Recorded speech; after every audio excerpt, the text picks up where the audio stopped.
Why is it that the British economy is doing better than the German economy? Why is it? Yes, we've left the European Union, they haven't. Us leaving the European Being in the European Union has not been this panacea for... No, just put Brexit aside for a minute, because we've got to stop arguing about Brexit at some point in this country's history. You raised the point about stability. Jacob has asked the question about why might business confidence be declining. Well, just think about the messaging, because the government hasn't done very much yet, but think about the messaging of the last few months. One, it is saying that this is the worst economy since the Second World War, and two, it is saying we will raise taxes. Well, under those conditions, who on earth would choose to invest in this country? If nothing else, it's a very strange messaging strategy. It's a completely dreadful message. Doom and despair. Anyway, thank you to my panel. With me now is Professor of Economics at King's College London, Jonathan Portes.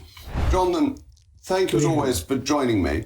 I don't know if you heard Tim's question, but saying that this is the worst economy since the Second World War and we're going to have to raise taxes isn't going to encourage foreign companies to invest here, is it?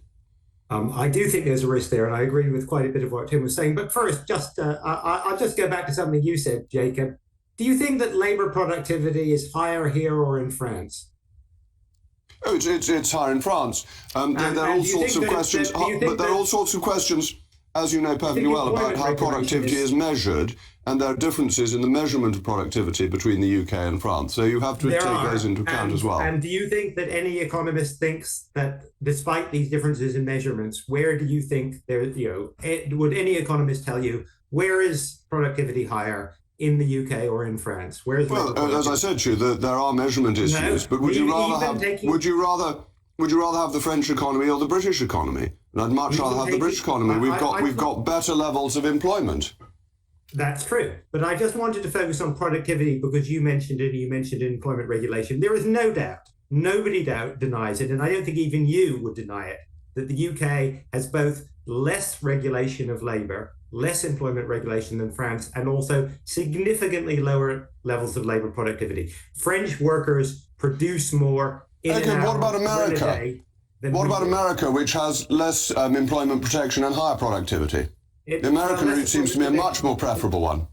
In some ways, but actually similar productivity to France. But the idea that employment regulation necessarily leads to lower productivity simply isn't true. We know that from the... Well, but hold on, Jonathan. We know that from France.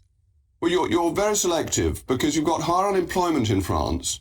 And if you take productivity against everybody who could be available to be productive, if you have very large numbers who aren't employed, you get a worse situation. That's why America is so strong, because it has both high productivity and high levels of employment. And that's the model that has proved most successful.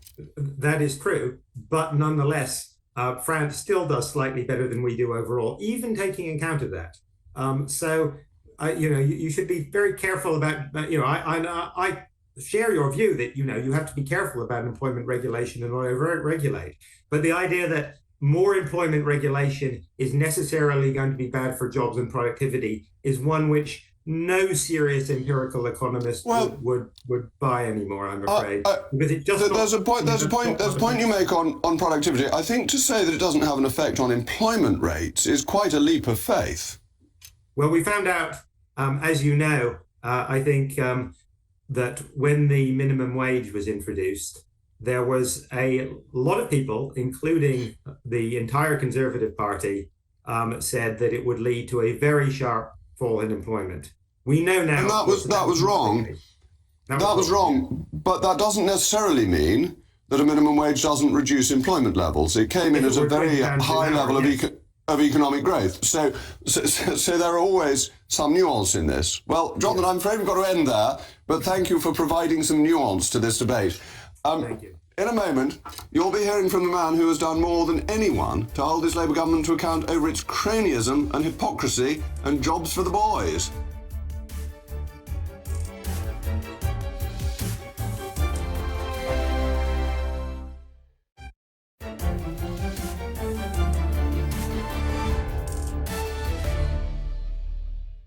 Well, welcome back. We were discussing Labour's hate on business, and you may have been sending in lots of mail logs, but nobody's given them to me, so unfortunately I cannot tell you what pearls of wisdom you've sent in. I'll read them out in the next segment. On a theme that keeps on recurring, Labour donors have been rewarded by appointments to civil service roles at the highest levels of government.